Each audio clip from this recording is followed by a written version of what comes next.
All right. Okay, if you cannot hear me, we just look at the screen. Okay, today my topic is China's recent policy changes and the impact to businesses. In fact, I would like to thank Warren for inviting me to speak on this. Because we do see, this is actually my concern recently that I read so much about the China policy changes. But before I start, I would like to have a usual disclaimer. The view and opinion expressed in this presentation are solely mine. They do not reflect the opinion and belief of my employer or its affiliate. So anything you ask me, don't ask my employer. Today I speak as an individual. Okay, so we go into the recent news. We can see that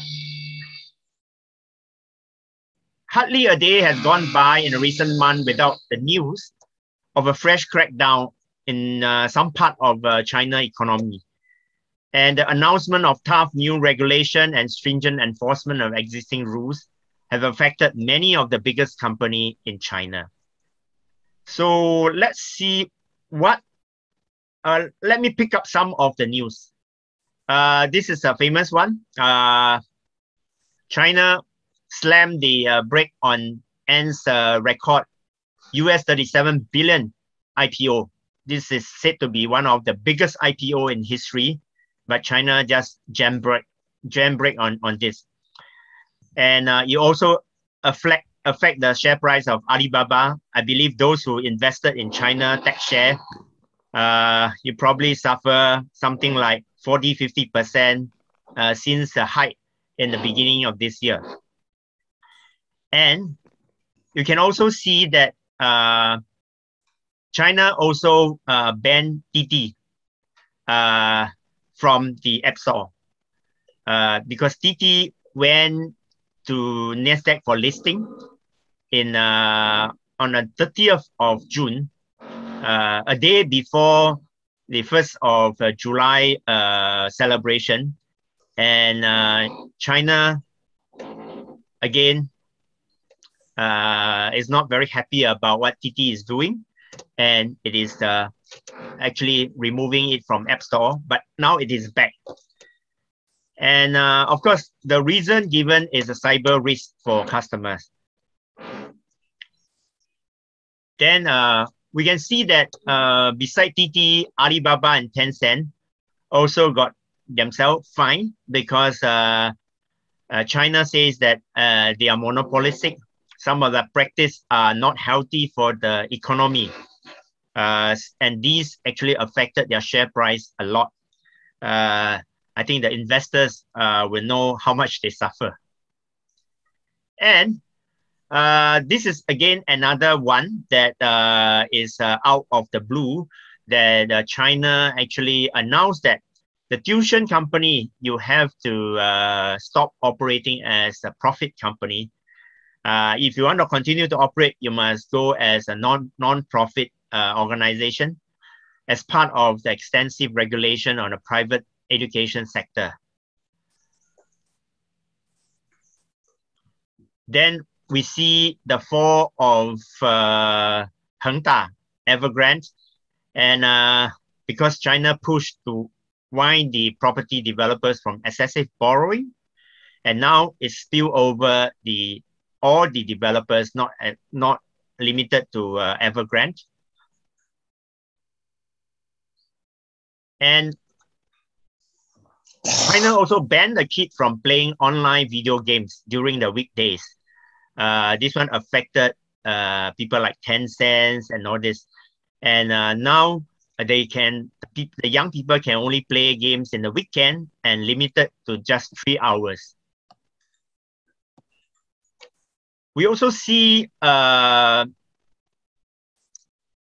restriction in crackdown on the entertainment industry. The government is telling the broadcaster to bar artists with incorrect political position and this Niang Pao style from the shows, and say that we need to cultivate patriotic atmosphere.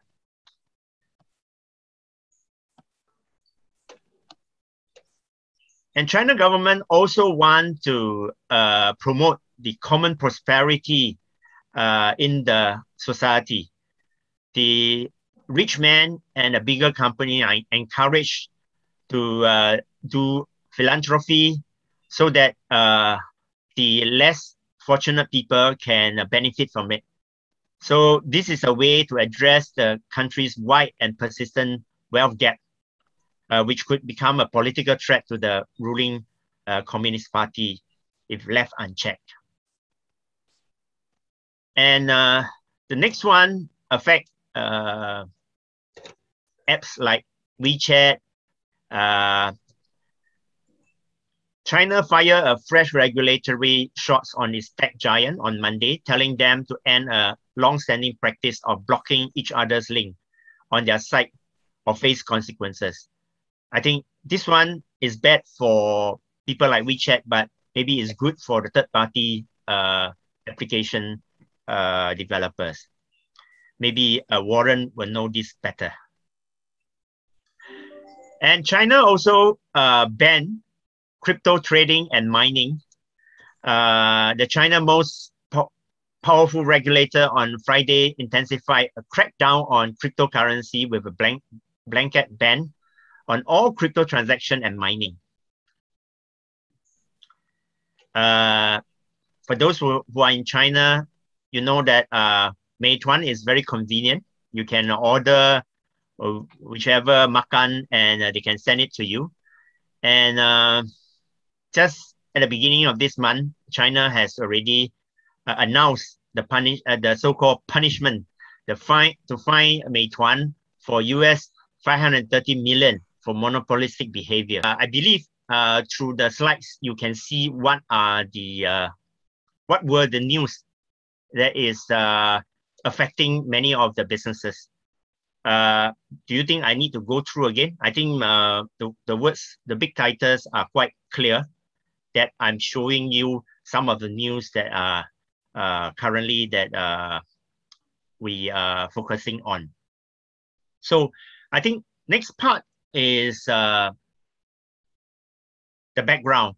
The background is something that we are trying to interpret why the government are doing all this regulation to the companies. Can all of you hear me? I hope you can hear me. Yes, yes, we can hear you. Okay, so to borrow the words from the netizen, the Chinese government 在下一盘很大的棋. It is playing a very big game of chess. So people are guessing what is the government trying to do that affects a lot of people, affect a lot of the companies. And these are the possible reasons from the market watchers: political, national security, economical, and social. On national security, the government has quoted in quite a few cases, for example, in the case of Ma Yi, Jingfu, and in the case of, again, drilling.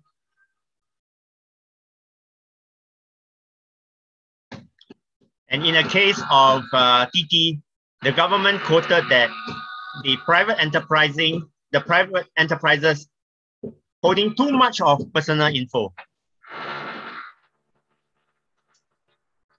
Okay, can you hear me? Yes, we can hear you. Okay, then we talk about economical reason. We understand that the government is trying to crack,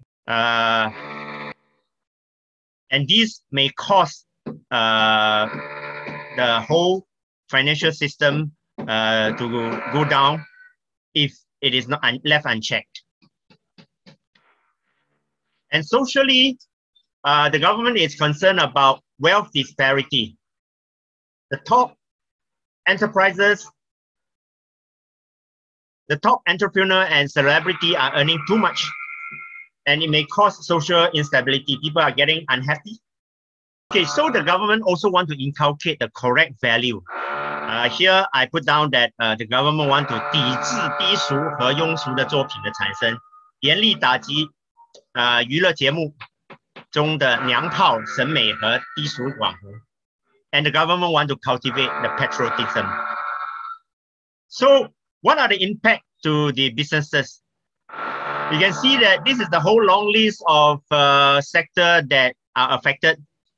E-commerce platform, financial institutions, social media, entertainment, gaming, cloud computing, ride-hailing, tuition, real estate, cryptocurrencies. And we think that in short term, the impact is quite bad. It creates upheaval in many sectors. It affected companies that have to change or close. And you see unemployment in many sectors, and financial sectors may become very conservative in lending to customers. But in mid to long term, I think the impact may be positive because it creates a fairer competition. It is more robust. The financial system will become more robust, and we will see a stronger social cohesion. And we think that it will create a better market for all participants. So the next point is, what can Singapore company look forward to? For foreign investors, I think the uncertainty around the regulation of businesses may affect the mood of investors. While there are short-term upheaval, the reworked regulatory framework should remove the uncertainty in long term. And it should create a fairer playing field. And no matter what you say, China remains to be the world's largest FDI destination in last year, and China is the only major country that has a positive growth last year. It had a 2.3% growth. So for Singapore company in general, I think it may be a good news because Singapore company, they are generally more law-abiding, so it doesn't affect them. And the crackdown on the big companies, since many of our companies are small in scale, it really doesn't hurt you. And the crackdown on big companies probably will give us some new opportunity to enter the market. And the inspection on banks and irregular loans to property developer probably doesn't affect you because you don't probably borrow from them. And I would advise the Singapore company to avoid sectors that are not welcomed by the government. Instead, enter the sector that are welcome. For example, the tuition business is banned, but you can always consider something like vocational training, which is clearly welcome. And I also have a Singapore company that are going into outbound school, do team bonding type of training for companies. So these are not banned, these are welcome. And you can look forward to the reworked regulatory framework, which is more friendly to us in the mid and long term. And there are other advices that may be relevant to you. Whether you go into China or go into any other country, you should objectively evaluate your own company's strengths and weaknesses and evaluate the market opportunity and threat. And I would advise you to enter China through one of the G2G platform, for example, China, Singapore, Guangzhou Knowledge City, or other similar project in other part of China. And you can also tap on various assistance schemes available. For example, MRA, Market Readiness Assistance from ESG. And I would also like to share my piece of advice that you should avoid making investment decisions solely based on your relative and your friends in China. I have seen quite a few cases in my past 14 years in China. You may end up setting up business in the wrong part of China and partner the wrong people. And next piece of advice, be sensitive and be humble. Listen more and talk less. Do not criticize local practices, especially politics, even if invited. You can always say, "Oh, I do not understand the local practice well," or when people invite you to criticize on China's current situation, you can always say that 中国有中国的国情, show that China did certain thing because they have a special situation. You show your understanding, or you can just say that 新加坡只是一个小国, we can't do anything. We can only do this. So, and also the next point is resist the temptation to take shortcut illegally. Maybe you can solve your problem in short term, but it may leave you some long-term problems. You can be adaptive, but please do not lose your Singaporean in you. That's my advice. And in my last slide, I will show you a recent news that happened last week. Yakun Kayatos got into problem because the netizen flamed them for listing Taiwan as a country. But we can see from their video that actually this is unintended. They list that they have a presence in the 10 countries, and happened that Taiwan was listed as one. So be more sensitive and check through your publication, your video, that you take out all this element of risk that may cost you a lot of money. So I think that's all from me. I welcome your question in the panel discussion part. I apologize for the noise generated from my downstairs.